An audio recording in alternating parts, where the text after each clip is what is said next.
All right, welcome everybody. My name is Ken Franklin, president of the Federalist Society. I'd like to welcome you here. Well, thank you. He's also part of the Federalist Society, clearly. So I'd like to welcome you on behalf of the Federalist Society and also the Transportation Trade and Security Society. This is the first in our planned series of debates on all sorts of interesting and important legal topics that we'll be having throughout the year. I'm not going to introduce our speakers, but I'd like to welcome them here as well.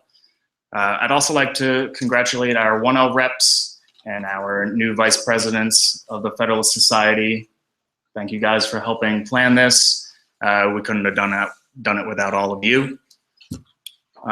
I'm also going to introduce right here Mr. Alex Fursickbaum, president of TTSS. He's going to give a few words and then we'll get straight to bios and introductions. So thank you all for coming.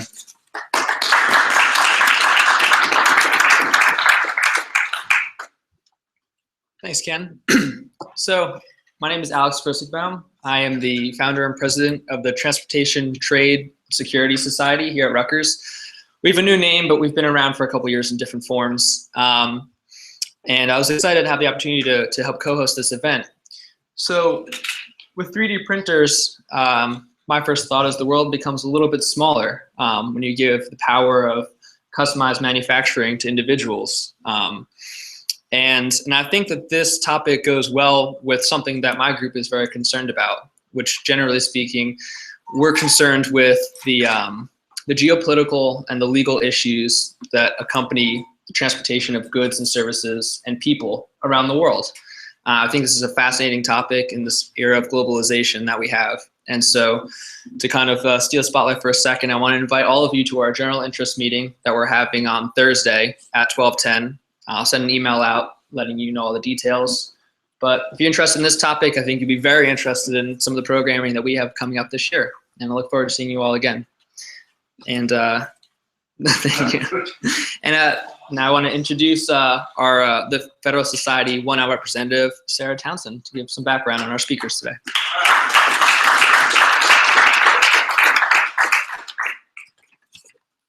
So yes, hi, I'm Sarah Townsend. I am a newly 1L rep for the Federalist Society, and I'm honored to be up here to introduce our two speakers.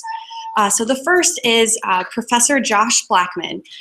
He is an associate professor of law at the South Texas College of Law, who specializes in constitutional law, the United States Supreme Court, and the intersection of law and technology. Mr. Blackman is counsel on the landmark case Defense Distributed v. U.S. Department of State.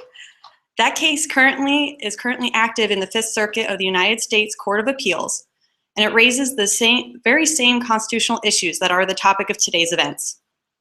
Mr. Blackman was selected by Forbes magazine for the 30 Under 30 in law and policy. He is an adjunct scholar at the Cato Institute. Mr. Blackman is also the founder and president of the Harlan Institute, the founder of Fantasy SCOTUS, the internet's premier Supreme Court fantasy league, and blogs at joshblackman.com. He's the director of the judicial research at Lex Predict. Mr. Blackman is the author of over 24 law review articles, and his commentary has appeared in the New York Times, Wall Street Journal, Washington Post, USA Today, LA Times, and other national publications. He is the author of the critically acclaimed Unprecedented, The Constitutional Challenge to Obamacare. And Mr. Blackman clerked for the Honorable Danny J. Boggs on the U.S. Court of Appeals for the Sixth Circuit, and for the Honorable Kim R. Gibson on the U.S. District Court for the Western District of Pennsylvania. And I'm from Staten Island, so I'm very close to home right now. Welcome. Thank you.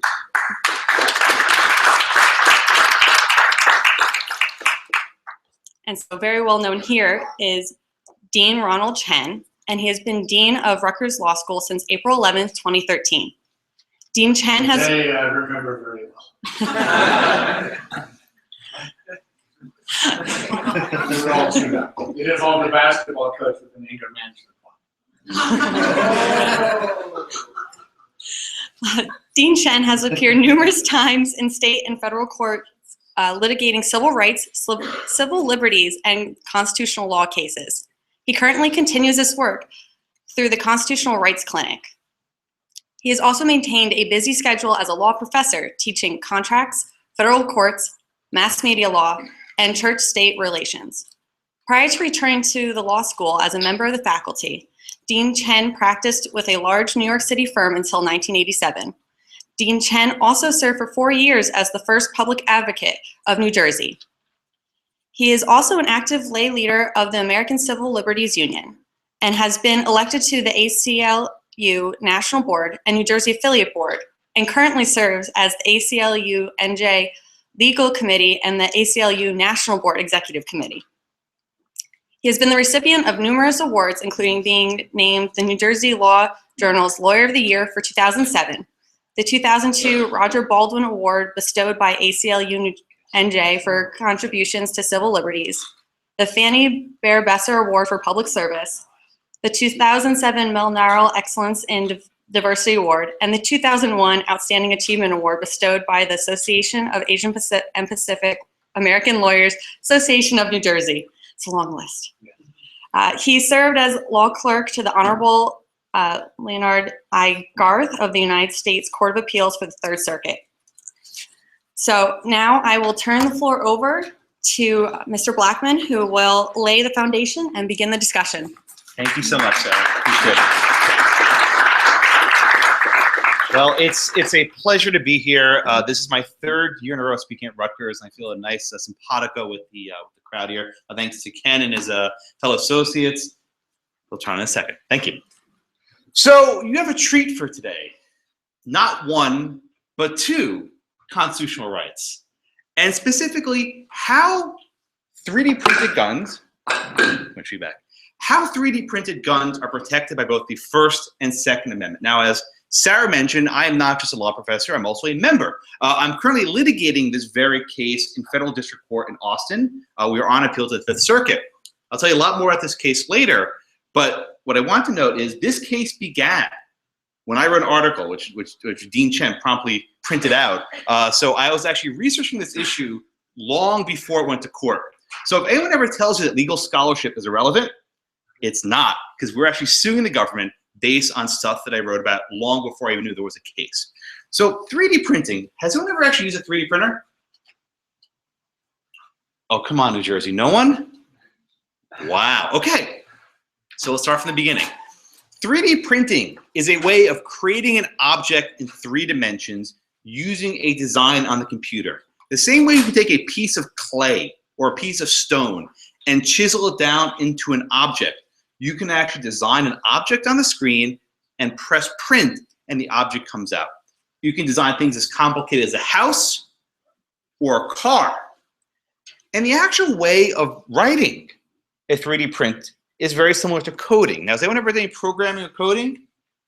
Okay, better, New Jersey, you make me proud. So the way to design an object in 3D printing language is the same way if I'm just trying to describe something to you. If I say to build a cube that's 2 feet by 2 feet by 2 feet, if I gave you those instructions, you would know exactly what to do. The same thing goes for 3D printing. If I told you to make a cylinder with a height of 20 and a radius of 5, if you remember geometry from high school, right? You would know what to do. The reason why I'm dwelling on this code is because we're actually using words to describe visual objects. This comes in handy for the First Amendment because at heart, designing things with a 3D printer is an expressive activity that involves sparks of creativity and innovation. Now, you can create any means of gadgets with a 3D printer. It's little tchotchkes, right? These little cool balls. And it comes out of this device called a 3D printer. Now, the easiest way to explain how a 3D printer works is by describing the process of making a candle, right? Has anyone ever made a candle before? Yeah. What do? You take a string, right? You dip it into the wax, you lift it out. You dip into the wax, you lift it out. Every time that you dip the wick, it gets a little bit thicker around the base, more wax collects. 3D printing works in the exact same fashion. You have a little nozzle that spits out a very fine layer of film. And it puts one layer another layer, another layer. Each time another layer is added, the object becomes more complete. And this is technology that can be used to create very complicated items one layer at a time. Okay, and here's a better picture to actually show what happens. You spit the little green goo, it makes an object, and it keeps raising up and up and up. Now, I want to show you a sequence of images. This is actually a time lapse of a 3D printing. And it's going to be creating an object that you very well may know. And when you see what the object is, I want you to call out, okay? Got it? This one should be good for Jersey, okay? So we start with this kind of honeycomb lattice shape. It looks like a honeycomb, right? Those bees are very smart. They know how to build very strong objects. So you make this kind of honeycomb fill, and you add a little bit more, and you add a little bit more, and you add a little bit more. You keep adding one layer on top of another, on top of another, okay? I'm going to keep going. If you see it, stop. Anyone see it? Keep going. Scream it out. Anyone see it? Anyone see it? Who? Chris Christie, close, actually. Anyone see it? Anyone? It's a bust. It's a bust. Yoda. Okay. This is Jedi Knight Star Wars. Now by just putting one layer on top of another, on top of another, on top of another, these devices are able to create very, very, very sophisticated objects. It's actually a remarkable technology. And if you go all the way to the top, it closes off the dome. This is really revolutionary stuff, but it's not doing anything new. I have no artistic skill. I cannot sculpt. I cannot chisel a piece of stone like Michelangelo. I can't do that. But I can design the computer and hit a print and let the thing pop out. Now, because we're in America, perhaps not New Jersey, but because we're in America, what do you think the first thing people decided to print with a 3D printer was? Guns, of course. God bless America, right? I realize I give this talk across the country, and I have to bring my New York, New Jersey sensibilities back. There are guns, and they're illegal. Okay, we contrary to what you may have been taught elsewhere. So the first gun designed using a 3D printer was something called the Liberator. Now, by the way, are there any non-U.S. persons in the room? Okay, don't raise your hands. What I'm about to show you, according to the government, is something that I can't show you. I will commit a felony because I believe in free exchange of knowledge. But the information I'm about to show you is the design for the Liberator. And the government has taken the position that if I show this picture to a non-U.S. person, I have broken the law. I think that's absolutely unconstitutional, so I will go ahead and say, screw it, here's the barrel of the Liberator, right? I'll come back to that later. This is a design of the barrel, and the government's actually censored the distribution of this file. Here it is. The person who created this is a person paying my bills, a guy named Cody Wilson. Cody was a law student at the University of Texas in Austin. I say law student and not graduate because he dropped out. Sorry, Dean. After his first year of law school, Cody decided that he wanted to develop and build 3D guns. So he basically just quit. I actually did a discussion with him at UT Austin Law School last week, and they put up a sign saying Cody Wilson, University of Texas alum, and the dean made them change that to say former student, University of Texas. Yeah, my reaction exactly. So there's a little post-it note over the sign where his former title was. Whatever. He took it home with him. So the first thing that Cody designed is what's called an AR-15 lower receiver. Now, I don't expect people from New Jersey to know this, but a semi-automatic rifle has what's called a receiver. This is basically the frame, the guts of the gun that make it work. This is the only part of the gun the federal government cares about. The rest of the gun, the scary looking stuff, right? They don't care about any of that. They only care about the stuff in the middle, right? There's a little red dot, that stuff right there. This is the part you need the government's permission to use. Cody was able to print using plastic a fully functional AR-15 lower receiver, okay? This was what put him on the map. Next, what he designed, a magazine. Not the thing you read. A magazine is a thing that holds bullets. It's basically a box with a spring in it, okay? He named this magazine the Cuomo after the governor of New York who decided to ban the very object that Cody was trying to print. My favorite item that Cody designed was called the Dirty Diane, named after Dianne Feinstein. So we will, he has a sense of humor for how he wants to name products. But the receiver and the magazine were small potatoes, okay? This is what put Cody around the world. what the heck is this, right? These 19 parts are the components of a fully functional handgun, okay? The only parts that Cody did not print were, number one, a bullet, and number two, a nail that's used as the firing pin. But everything else, the handle, the springs, the barrel, this is all manufactured as a 3D printer, okay? Now, when Cody first built this, he wasn't quite sure if it would work. So he did many rounds of testing where he would take a string and attach to the trigger and stand really far back and pull the string in case it blew up in his hand. But after several rounds of testing, Cody became confident enough that he was able to shoot it with his own hand, and he brought it to the range, and he made history. This is a very menacing picture that he's quite proud of. He did this in his kitchen. Now Cody has an entire laboratory where he basically sells various items. And again, he's paying my bill, so I fully disclosed that, although I was down for the cause long before he paid me a penny. So, is there a problem? Is anything Cody did up to this point illegal?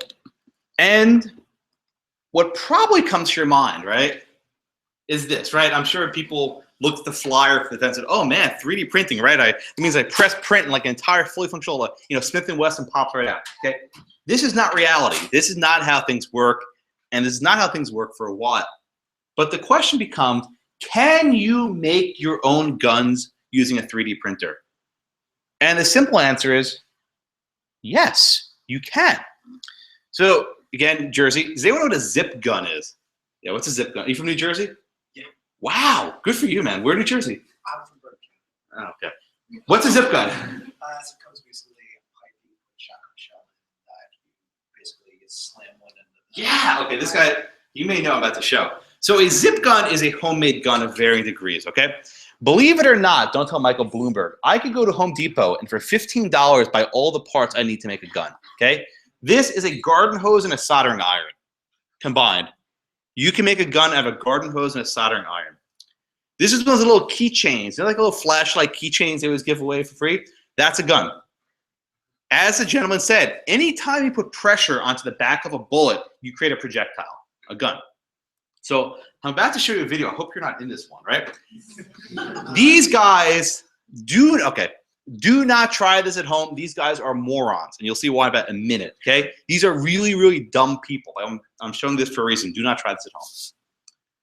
What do we have here? A rubber tube, a metal pipe, and a shotgun shell. That is all you need to make a rifle, okay? So what happens? At the tip of this metal pipe is a little dimple, okay? If you take a shotgun shell, the back of the shotgun shell has what's called gunpowder or a charge. If you puncture and you create a spark where that gunpowder is, it goes boom and sends the projectile forward. That's how a gun works. It's what's called a firing pin. Okay, that's where there's a nail in the Liberator.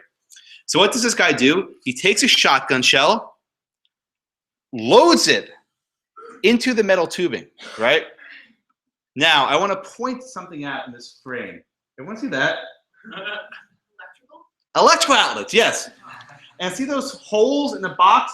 They've shot this before. So what this idiot is going to do is jam a metal pipe into the back of a bullet. Okay? And here you can see it really clear. The cable is right there. And there's a fan which is going on just keep it ventilated, I suppose, right? What do you think's going to happen when he jams it in? Boom, right? Okay, so these idiots with about $8 in parts from Home Depot manufactured a fully functional lethal weapon. Again, you see a different hole actually is emerged right there. There's 2 electrical cables plugged in there and a 3rd plugged into this fan. Idiots. But why am I showing you these pictures? Okay, as dumb as these people are, did they violate any sort of federal law? There may be some sort of city laws based on firing a handgun in city limits, which I'm going to ignore for now. But is there any federal law they violated by making this gun and shooting it? Absolutely not. So the Bureau of Alcohol, Tobacco, and Firearms, our favorite convenience store, right, has basically said, and they have an FAQ on their website, which you can read, that as long as you're manufacturing a gun for your own purpose, you're not selling it, and it's not an automatic weapon, a machine gun, or some sort of, missile launch, there are categories. But if you manage a simple gun for your own protection, it's perfectly lawful. Okay. But the government recognizes a problem with 3D printing, which our friend who introduced us before alluded to. Once you 3D print something, you can't stop it, right? Once someone creates an object, they have it. You can't stop it. So the government has said the way we can stop 3D printed guns is by stopping the sharing of information about it. In other words, once people have these files, it's too late. So let's try and stop them from sharing information about it. So in the case of Cody Wilson, what happened to him? He put on the internet files which can be used to print these 3D guns. The same way I showed you the file for printing a cylinder, right? He put on a series of elaborate files for free. The government sent him a letter. The letter said, take down your files immediately. You are in violation of arms control law. Arms control law, Cody said? How could that be? They said, well, putting files on the internet of how to make a gun, the government said, is no different than exporting a gun itself. Let me say this again. Putting a file on the internet of how to make a gun is no different than actually exporting a gun itself. Respectfully, this argument is crap, okay? This is a very bad argument, and I am litigating against it vociferously, but I do not think this argument will win the day ultimately. So where are the problems in the Constitution? Twofold. First, the First Amendment. The Constitution, as the Supreme Court has held on many occasions, prevents what's called a prior restraint of speech. A prior restraint was the government tells you, you cannot speak, you cannot engage in this act of communication. The most famous decision involves the Pentagon Papers case. My friend is an ACLU stalwart. This was a case the ACLU loves to champion, right? What were the facts in this case? The New York Times newspaper wanted to publish information about the Vietnam War. The government ran to a federal judge and said, you need to stop them from publishing this. This is dangerous. If this information gets out, our national security will be impacted. What did the Supreme Court say? I think it was 7-2, right? Was that the vote? 6-3, 7-2? I think it was 7. I think 7-2. Yeah. But it wasn't 5-4. I think it was a pretty big vote. The Supreme Court said, no. You cannot engage in a prior restraint, right?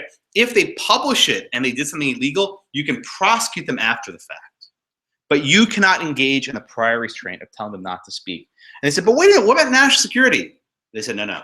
You have to have a specific credible threat. You can't come to a court and say, well, there might be some general reason why this information is dangerous. The information Cody Wilson put on the internet could be used to harm someone, but that's not enough to stop it. So, New Jersey, does anyone know about the Anarchist Cookbook? Yeah, that's the Hans book, right?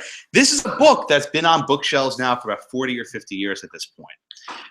And if you buy a copy of this book, there's information in there of how to do some bad stuff.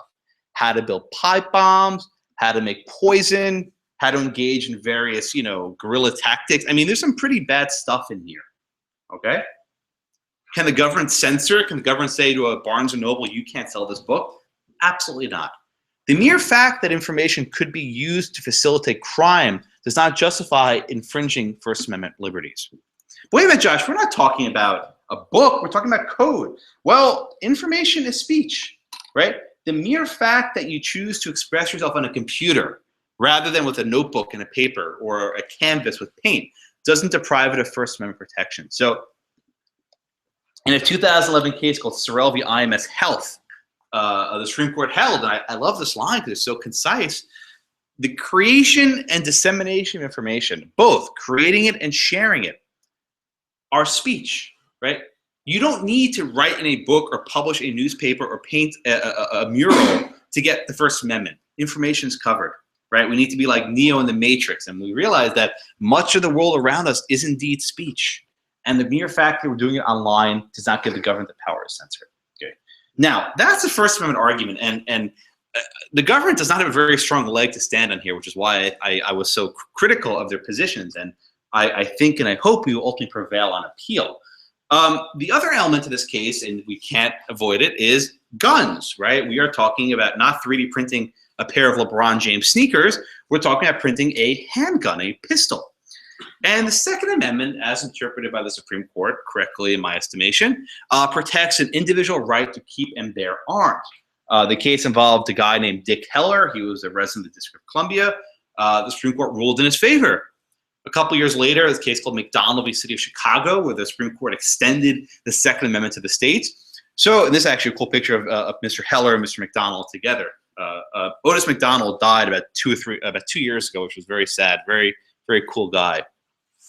But the Supreme Court has held that we have a right to keep and bear arms for personal protection. They haven't gone much further than that, but they've at least made that much clear. But how does it get into 3D printing? So and this is again my own understanding of the law, but I think there are two components of the Second Amendment that are relevant here. So the first is the right to acquire arms. And what do I mean by this? If we have the right to bear arms, where are we going to get the guns from? Guns don't grow on trees. They don't pop up out of the ground. You have to buy it. You have to trade for it. You have to maybe make it yourself. So at a minimum, there's some sort of constitutional scrutiny that attaches to actually acquiring arms. Now, I am not saying that there can be no regulation that sell arms. I think Congress has the power to regulate commerce. I am not making that argument in the least. But they cannot prohibit outright a method of acquiring arms that is otherwise lawful. Indeed, what happened to Dick Heller was that he actually had a gun in his house in the 1970s before the DC gun law went into effect. He had to keep these locks on his gun at all times. This is actually crazy. If he had taken the locks off of his gun, he would be a felon. If a guy broke into his house and was about to kill him, and he took the lock off, he'd be a felon. There's no self-defense exception to the law, which was one reason why I think DC lost that case. But Dick Heller got his license, and he prevailed. The second subsidiary right, I think, is one that's actually much stronger, which I call the right to make arms. Okay, what do I mean by that? Well, going back to the time of our founding, there was no Walmart, there was no Cabela's, right? If you wanted a gun, you made your own arms. I know New Jersey's about bearing arms, but of a different sort, right? So the Minutemen, right, the militiamen who actually forged this country were using basically handmade muskets. Has anyone ever seen the John Adams miniseries? If you haven't seen it, go watch it. There's this really touching scene where Abigail Adams, the wife of John Adams, is making molten balls, right? Lead balls out of lead, and she's actually helping them. So I argue that we have a deeply held tradition in this country, basically making our own means of self-defense, our own means of protection. And if these idiots in the garage can make a rifle out of a pipe, right? Then I think that this sort of right is protected. But we have not just one right, but two rights. This is what the courts refer to as a hybrid right, which I describe as a hybrid First and Second Amendment. Why? You are censoring speech about a constitutional right. You are censoring speech about a constitutional right. So say Congress passed a law saying you cannot say Merry Christmas anymore. Is that a violation of free speech, or is it a violation of free exercise? It's a little bit of country, a little bit of rock and roll. It's a little bit of both, right? Or what happens if, I don't know, Congress passed a law saying you cannot publish any information about providing abortions? Is that a First Amendment violation or a 14th Amendment violation? It's a little bit of both, right? So the mere fact that you have these constitutional rights work together, I think, strengthens the amount of scrutiny, because the government is singling out a species of speech relating to our Second Amendment rights. Now, what laws exist today? What laws are on the books today that protect or perhaps guard against 3D printed guns? One law is called the Undetectable Firearms Act. This is a 1988 law that was passed in response to the Glock handgun. Okay? What this law basically says is that all guns must have a certain quantity of metal in them, enough to trigger a magnetometer at an airport. There's a certain quantity of steel that will trigger a metal detector. Okay? Why the Glock handgun? Well, when this Glock handgun came out, there was a movie called Die Hard with Bruce Willis, right? And there's this line, the character John McClane, and I cannot do justice to Bruce Willis's swag. I won't even try. But he has this one line where he goes, "Luggage, that punk pulled a Glock 7 on me." You know what that is? It's a porcelain gun made in Germany. It doesn't show up in your airport X-ray machines here, and it costs more than what you make in a month. Every single word in that line is wrong. Every single word, okay? Let's start. There is no Glock 7. It's not made of porcelain, it's made of metal. It's not made in Germany, it's made in Austria. It will show up in an X-ray machine, and it costs about $300 or $400. They're pretty affordable, okay? So everything Bruce Willis said was wrong, like top to bottom. But this created such a panic in Congress that they basically enact this Undetectable Firearms Act for a non-existent problem. Fine. Little do they know that 30 years ago, you can make a gun out of plastic. I don't know what a porcelain gun is, made from like tea time or something, right? I don't know how that works. But eventually, we do have a plastic gun. So can we actually ban plastic guns? Can we make Senator Schumer happy and ban something else? I don't think that is very likely, okay? So one proposal that I've seen is that we actually ban the materials used to make a 3D printed gun. In other words, we ban the plastic. This is silly because it would basically stop people from making lots of other objects out of plastic. But the reason why it's really silly is you can 3D print metal. This is a 3D printed gun made of steel, okay? You can 3D print anything you can grind up. So any material you can use, you can make with 3D printing, okay? Another proposal is to eliminate gunpowder. That is not going anywhere. Now, any of you who study IP, there are some interesting dynamics here as well. So intellectual property is a concept called digital rights management. So if any of you ever bought a book of Amazon Kindle, you may not know this, but you don't actually own the book. You're merely licensing the book. And at any time, Amazon can actually rescind that license and take the book back. Really, Josh? Is that what happens? It happened. So say you bought the book 1984, right? George Orwell's classic on Amazon Kindle. One day you wake up and you open your Kindle and that book's not there anymore. Amazon actually had a dispute with the publisher of 1984, and they said we need to revoke licenses. And they remotely uninstalled the book from your Kindle devices. Creepy, right? But this is actually how a lot of digital media works. When you think you actually own a song, you don't. You merely have a license to it, which can be revoked at any time. Okay. Why? It prevents piracy, right? If you remember Napster and these various tools which you use to download music illegally, this almost put the music industry into a recession. And same thing, we have authors rallying against the DRM. But who's really afraid of 3D printing? Manufacturers. So I swear, I do not watch it, but in the most recent episode of Keeping Up with the Kardashians, okay? I swear. There was an episode where Kanye West was shown a 3D printer. And you know what he said? He says, I'm afraid of those. He's not afraid of much, but he's afraid of 3D printers. Why is Kanye West afraid of 3D printers? Because he says, those will put manufacturers out of business. If people can print their sneakers at home, they won't need to pay $300 for my most recent pair of shoes. Imagine, you can buy a pair of Air Jordans, right? Print them at home, $5 of materials. That is a remarkable thing. So manufacturers are very keen to stop this technology. And this triggers what economists sometimes call a Baptist and a bootlegger coalition. Anyone ever heard of this? Oh, come on, Dean. No law in economics? Oh, I went to George Mason. This is all economic. So in economics, there's a concept known as the Baptists and bootleggers, right? Who were the biggest supporters of prohibition? Well, on the one hand, you have the Baptists who claimed the moral majority to stop this sin. No lips that touch alcohol touch these lips, no problem, right? But who else loves prohibition? Bootleggers. Why? Because they can jack up the price. When the government bans the sale of alcohol, the speakeasies open up, the taps open up, and people can sell alcohol at a premium. So whenever you have some sort of regulation, there's usually two groups: those who like it for noble reasons and those who like it for selfish reasons. And I think we have a similar dynamic that could play out with 3D printed guns. Allow me to explain. Who would want to eliminate 3D printed guns for noble reasons? Oh, you know, the gun control people. You know, we got to get guns off the street. We can't have these 3D guns. Fine, they're the Baptists. Who are the bootleggers? Kanye West, okay? The industry that does not want this technology to develop will be interested in stopping it. So has anyone ever tried to copy a $100 bill on a high-quality copy machine? What happens? Gives you a warning that tells you that this is not what the machine is used for. Yeah. Did you guys know this? If you try to make a copy of a $100 bill on a really high-quality laser printer, it'll pop out an error message saying you can't do this.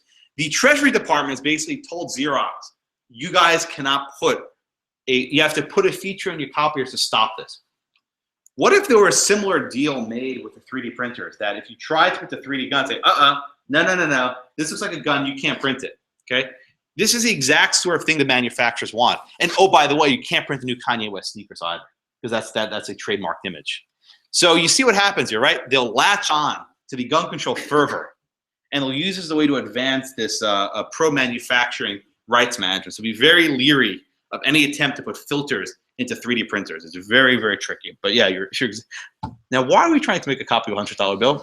Well, listen, one of my dumbass friends did it. He knew I was in law school, so he was like, what are probable consequences of doing this? And I told him, well, since your scanner probably wasn't hooked up to the internet, just don't do that, and you'll be all right. By the way, Cody's printers are not hooked up to the internet for reasons. Okay, so the main vehicle by which the government has actually come after Cody Wilson, my client, has been something called export control laws. And there's a regime called the ITAR, the International Traffic in Arms Regulation. And it's this very thick book of rules about how to export arms, right? For example, after the Cold War, if I wanted to send a Stinger missile to Afghanistan, I would probably need the government's permission to do so. I think that's a sensible proposition, right? If I want to send a radar jammer to Syria, I would probably need to ask Uncle Sam about that first. But the ITAR applies to arms, or what are called munitions, things that blow up and kill people, right? How on earth can the government apply a regime meant to stop sending missiles to sharing information, code? They've done it. They've taken things like cryptography, various algorithms which are used to encrypt information so the government can't see it. The government has actually taken the position that this is speech, that this is something that they can regulate, which is bizarre because for 20 or 30 years, the Justice Department said you cannot regulate speech under these provisions meant to regulate arms. But the State Department has seized upon these. And in May of 2013, a day I know very well because of statute of limitations, on May 8th of 2013, the government sent a letter to Cody Wilson. And they said, hey, Cody, we see that you put a Liberator pistol on the internet. How do you put a pistol on the internet? Do you shove it into your CD-ROM drive? Do you jam it into your router? Do you throw it into the cloud and see what happens, right? Okay. You cannot put a pistol on the internet. But they said, you've made data files available for a Liberator pistol. By the way, there's the dirty Diane silencer, as I alluded to before. But the most important phrase from a constitutional perspective in this memo is this, underlined in red. The data should be removed from public access immediately. You need to take this data down. This is the same sort of message that the New York Times got when they tried to publish the Pentagon Papers. They said, you cannot do this, stop the presses, stop the presses, right? There actually were printing presses. Well, we don't have a printing press today. We have a computer that can serve files. And the government said, take this down. Now, we sought a preliminary injunction in the district court. We lost, okay? We are currently on appeal to the Fifth Circuit, where I hope we'll have more success. But I firmly believe, both as a professor and as an advocate in this case, that the government's activities here are void under the First Amendment and the Second Amendment. And I thank you all for your attention, and I look forward to what Dean Chen has to offer. So thank you so much.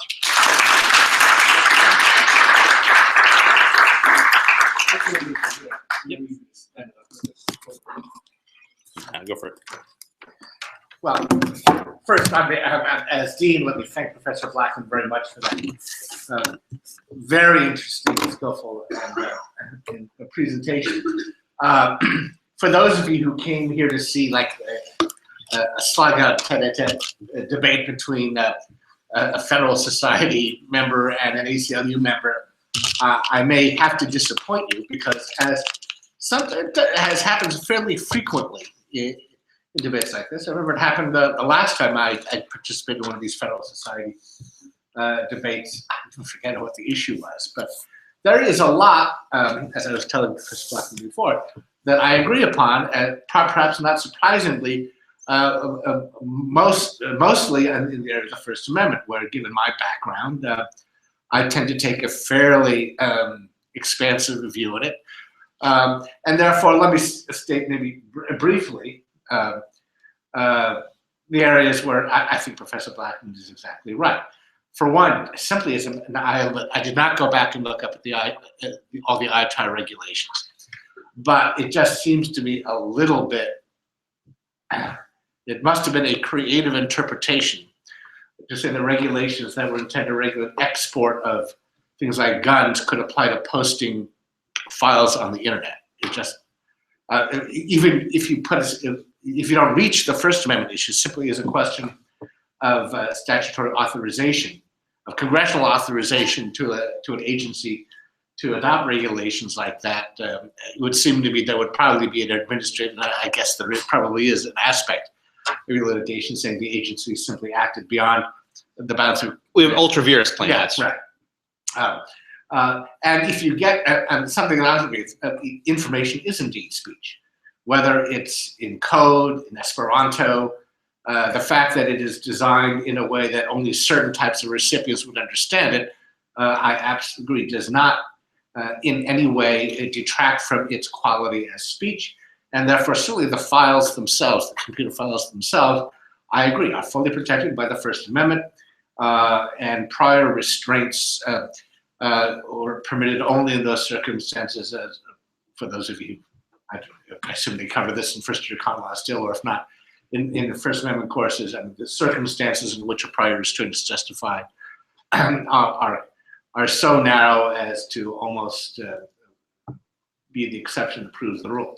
I would also say this, and not to Professor Blackman, but to government officials who try this type of thing. In the end, it's just not going to work. In my day, when I was, actually even before I went to law school, the famous case, which some of you I'm sure have heard about, U.S. versus Progressive, the magazine that wanted to print sort of how you build an atomic bomb. Mm-hmm.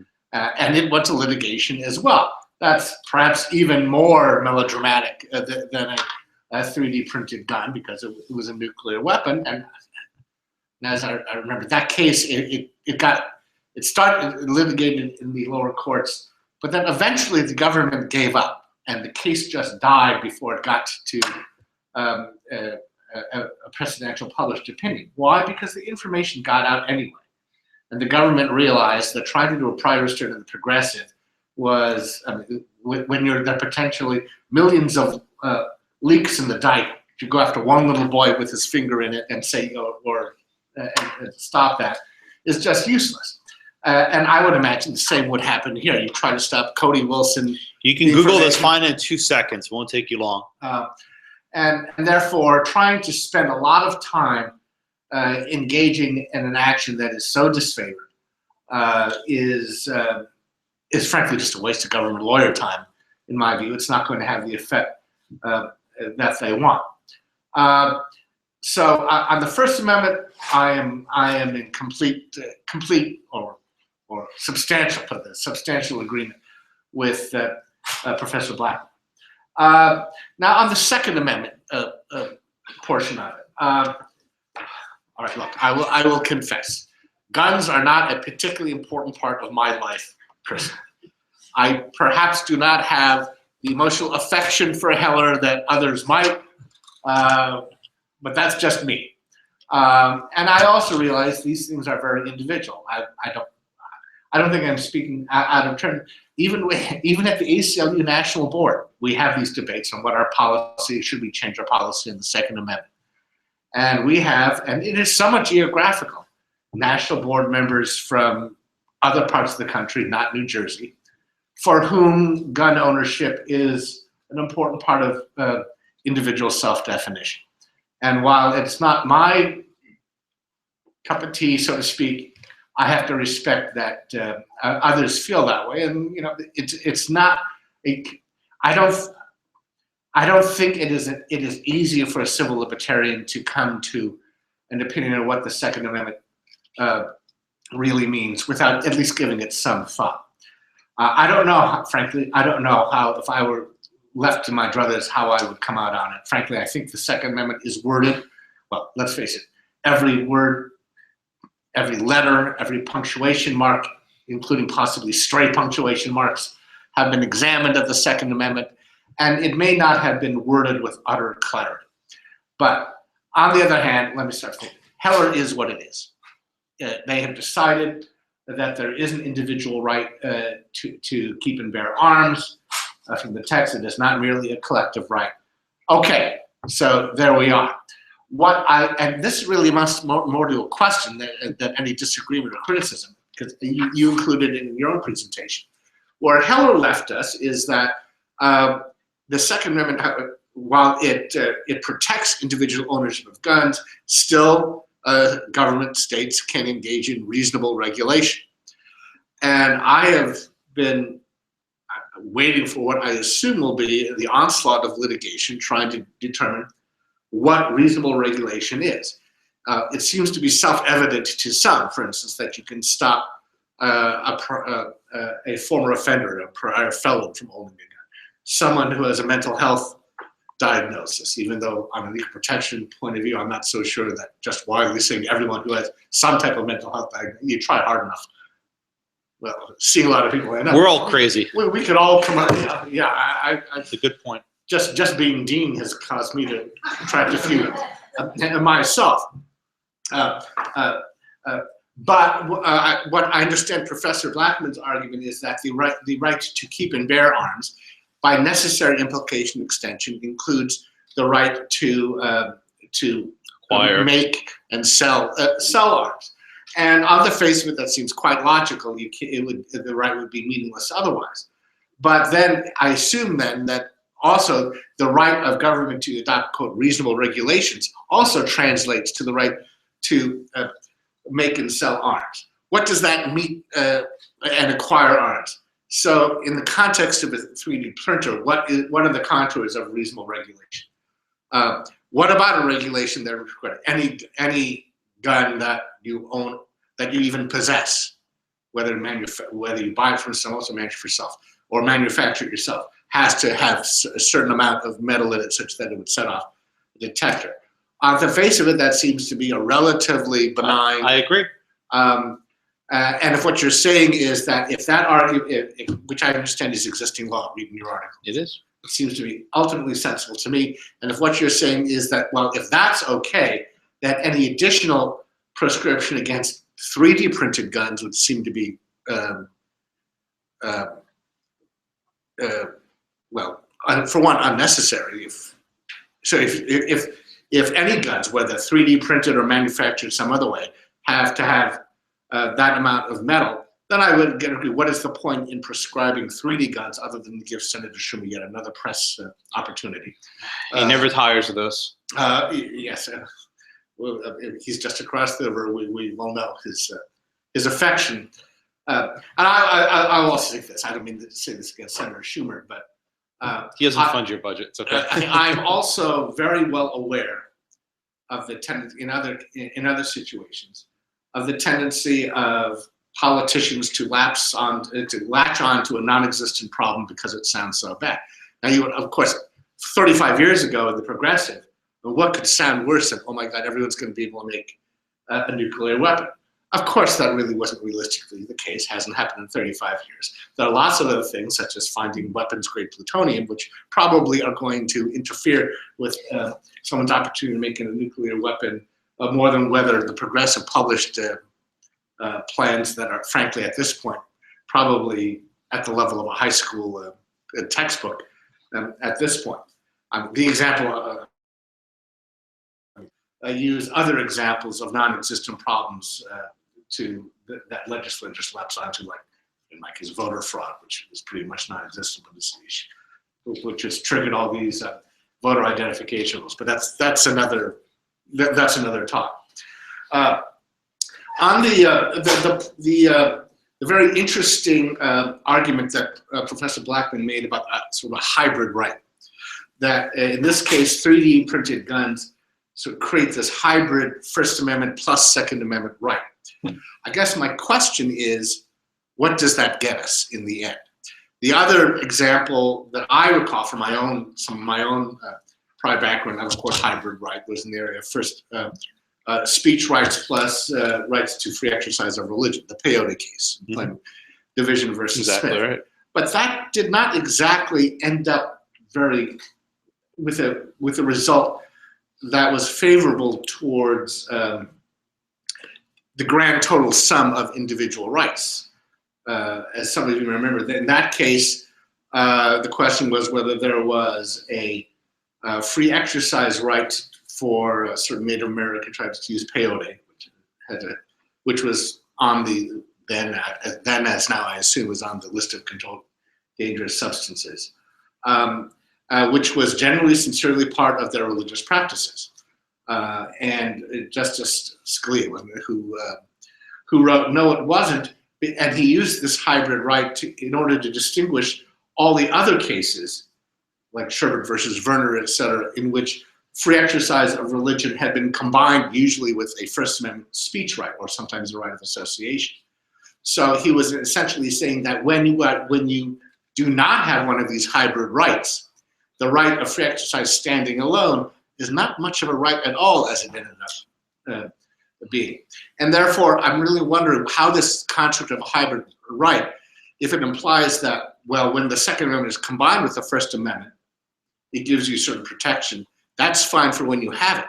But then what happens in the circumstances in which you don't, as the peyote case eventually did? Mm-hmm. Does that suggest that the Second Amendment, the non-hybridized Second Amendment, is going to suffer the same fate as the free exercise clause did in the peyote case, and being left to maybe an interesting footnote, or at best, in some scholars' view, a careful redundancy of the Equal Protection Clause, the speech clause, but with not much independent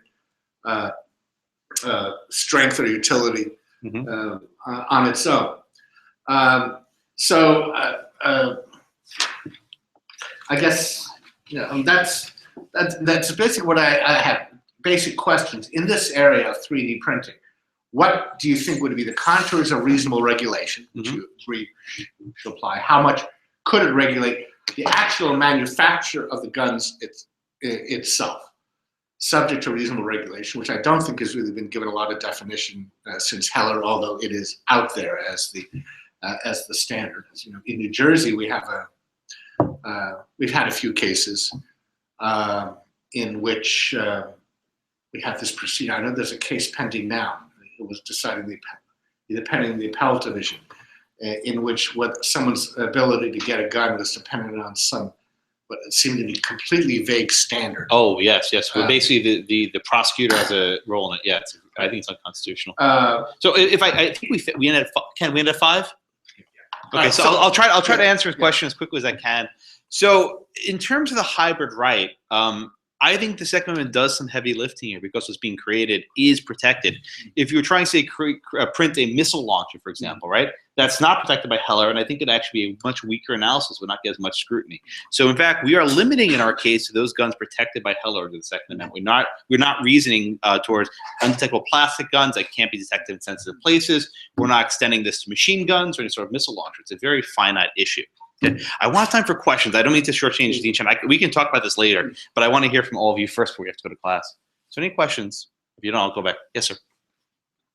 So with the legalization of 3D guns, doesn't that essentially take out the regulatory right that we use to determine if you're eligible to have a handgun? So what I'm saying is that with the ability for the average American to print 3D guns now, are we sort of removing the scope and the standard we use to determine if you are eligible to possess a handgun? I mean, we live in a world now where school shootings happen. Well, do you remember what I said about those idiots who made the gun in the garage?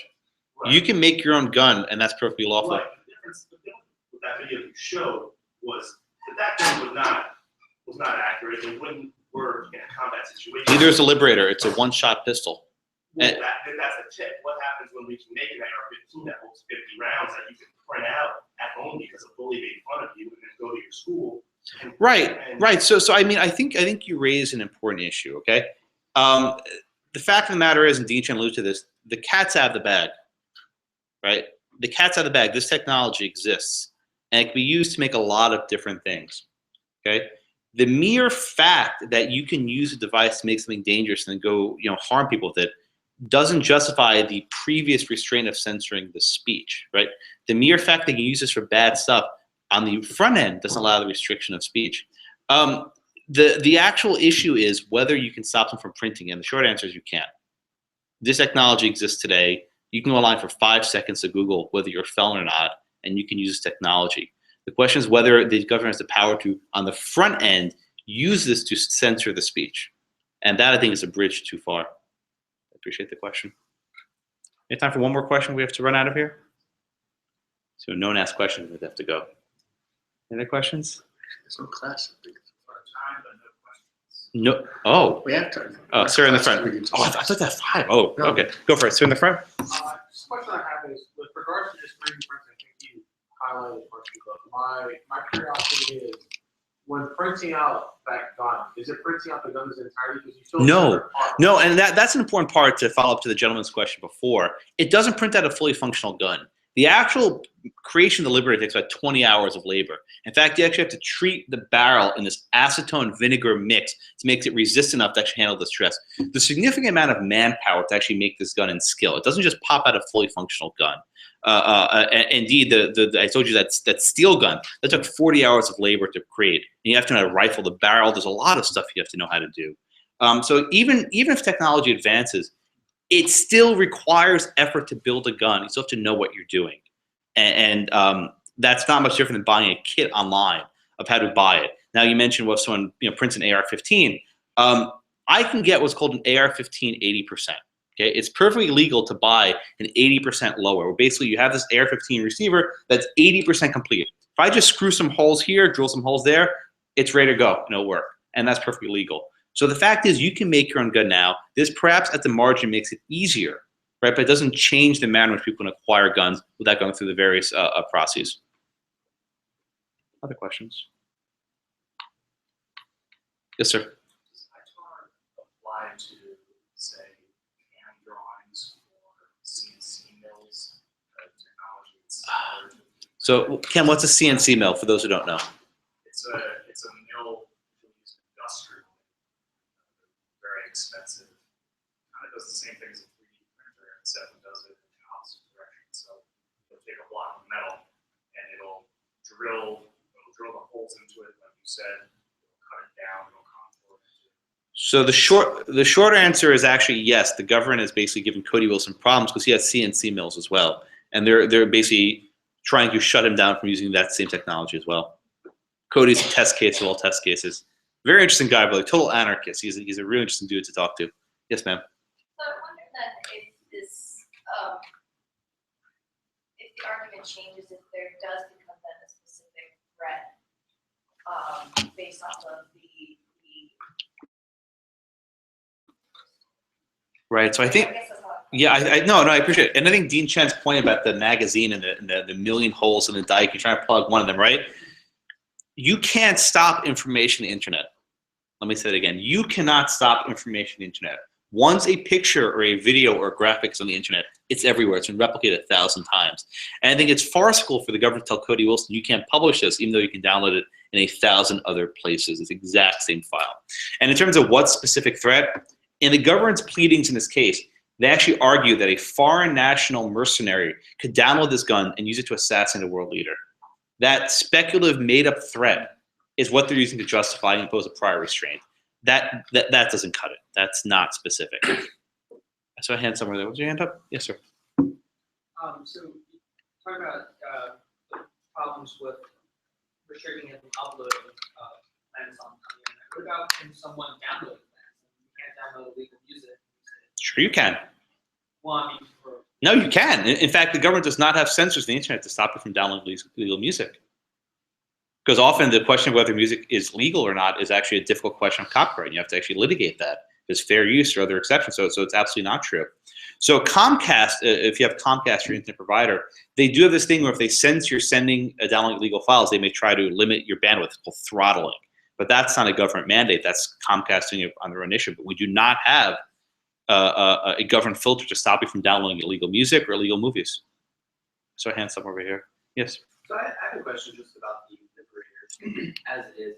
You mentioned the additional manpower after printing the parts, of like tempering the barrel and stuff, the acetone vinegar solutions. Does that tempering process make the Liberator viable for more than the initial shot, or Yes. is it essentially a one shot? No, it'll handle more than one shot. I mean, it's not a very efficient gun. It loads one bullet at a time. It's not very good. I'm saying in terms of longevity. Yeah, I mean the Cuomo magazine handled thousands of rounds. The lower 15 Air 15 receiver handled like thousands of rounds. Yeah. And back to Full disclosure, this question, I guess, doesn't directly relate to printed guns. That's okay. For some background, you think of criminal justice reform and you see people on both sides of the argument of the table really trying to come together, either from a civil rights perspective or a utilitarian perspective, where there needs to be reforms. Where does the gun rights lobby see itself in the discussion surrounding gun violence here in the state? So one of the interesting aspects, and I'm glad you asked that question, one of the interesting aspects of all these calls for increased gun control laws is who do you think is going to be the biggest victim of these laws? Black men. And I don't say this is my last name. Black men who are most likely stopped and frisked for having a gun, right? One of the aspects of making gun laws more strict is that the people we targeted are those who are already targeted for other crimes. And by having these more intricate regulations of who can have it, who's more dispossessed, who can get it back, the burden will actually fall on minorities. So gun control advocates and criminal justice reform advocates are actually in serious tension because of this very point. I don't think everyone fully appreciates it, but when you make more stuff illegal, so I'll give you an example. Governor Jerry Brown, the governor of California, just vetoed a number of gun control laws, right? And in his veto message, he said this: "We have made so much in our life illegal, right? And this thing will snare so many people who perhaps don't know what the law is, right? If you have a bullet in the trunk of your car and you forget it's there and you committed a felony, now you can become a felon and go back to jail." And Brown said, "I'm vetoing these laws. We have enough criminal laws already. We need to reduce criminal justice. We need to reduce people incarceration." And I encourage people, I mean, I'm not talking about gun control issues here per se, but think about what it means to actually start criminalizing a lot of these little petty offenses that really don't hurt anyone, and people will be locked up in the slammer. And your question, I think, is very well taken. Yes? So you're litigating against the government, and they're trying to use cases that are on the books. What's the government trying to pass in terms of 3D legislation? Well, Congress doesn't really pass laws anymore. The president just issues pens and paper executive orders. But the shorter answer is there's no, the only law in the books is a 1970s era law that restricts arms controls. And they're trying to, as Dean Chen, I think, cogently explained, they're trying to extend this to cover the sharing of information. It doesn't work. The law that Congress passed in the 70s was never intended to cover this sort of issue. I'm sure anyone else doesn't have a first question. Yes, sir? Do you not see any point at which there could be some liability? I think that this gentleman's question is probably better phrased along with child pornography, something that there is a compelling societal interest in preventing, something which the government doesn't presently target. Do you not think that if someone distributes plans with the intent that they be used in a firearm crime, and they are used in a firearm crime, do you not see some chain of liability that would follow sort of basic traditional principles of law? So two answers. First, child pornography is a world unto itself. It's this weird, bizarre area where the First Amendment doesn't really apply. Second, and this is way beyond the scope of the discussion, there are various laws to protect firearms manufacturers from tort liability. And those laws make sense. When you create a gun, it's used to kill people. And to apply traditional tort liability to a gun designed to kill people would basically put the industry out of business, which is what gun control advocates tried to do. So no, but if someone actually is engaged in a criminal conspiracy where they're printing guns for the purpose of trying to assassinate a world leader, yes, you can arrest them and prosecute them. The question here is, can you stop them from sharing the information in advance? That's the entire question. If Cody went and used his gun to commit a crime, he would be convicted. That's not what's at issue. It's whether you can stop them from sharing the information at the outset. What you're really going to is how strong must be the causal nexus between the speech you're trying to engage a prior restraint on and the result that the government has a lawful right to try to protect. And the usual answer is it has to be a darn strong nexus in order to satisfy constitutional standards. Ma'am, in the back? What about registration of your gun? Like, if there's laws, if you have a gun, you have to have a registration. Not in every state. Okay, so. God bless Texas, I do not have to register my gun. But in New Jersey, for instance. New Jersey, yes. And to actually print it, it was actually a fact pattern in my exam last year, printing a 3D gun in New Jersey, which I'll explain perhaps later. But yes, in New Jersey, it will be problematic. But I think even in New Jersey law, if you make your own gun like those idiots in the garage, you do not have to register it. California actually tried passing a law that required all guns to have serial numbers on them. I can't remember if that was vetoed or not. But most states do not require you to register guns you make yourself. I think that's true even in New Jersey. Going once. Yeah. Is there any chance that this lawsuit with your client initiated by the government is just a way to put the brakes on 3D printed guns for now, so legislatively you can catch up to the process? I mean, sort of like when he uploaded this, he sort of just gave millions of people who otherwise might not be able to make a gun, forge it out of steel, the ability, like you said, download the files, press the print, and then have a weapon. Do you have any inclination that this is just a sort of like a roadblock in order to the government violated my client's constitutional rights. We're suing the government for that. That's what we're trying to do. I don't have any. We're not involved in any of the legislation. The government told my client he couldn't speak for 2 years and counting, and we're going to try and vindicate his constitutional rights. And I want attorney's fees, by the way. This is, you know, you will learn this well. When you sue the government and you win, you get fees, and that's always very refreshing. What do you think is the possibility of the government may realize for when you can get this anywhere, do the same thing that happened in the progressive? And just like, we're just going to drop this. Go ahead. We don't care anymore. That would make me a prevailing party, and I would get my fees. Well, yeah. So under Buchanan. So the shorter answer is, right, the government's basically taking the position that if Cody wants to share these files, he should mail someone a thumb drive. Put the files on a thumb drive and mail it to USPS. That's their position. So basically, the internet is off limits for sharing information, which I don't see this argument winning the day. Someone highlights the. I agree with you.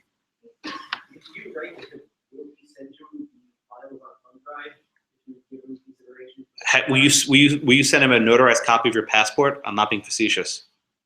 Right. I mean, the issue here is not only is it you send it to a person, you have to prove that it's a strict liability offense. So not only do you have to give it to someone by the mail, but you have to ensure that no non-U.S. persons may be in the same apartment as that person when they receive it. This is a very strict offense. So for example, if you are not a U.S. citizen and you want to work in engineering, you need to get very specific permissions to even be in the laboratory where stuff's going on.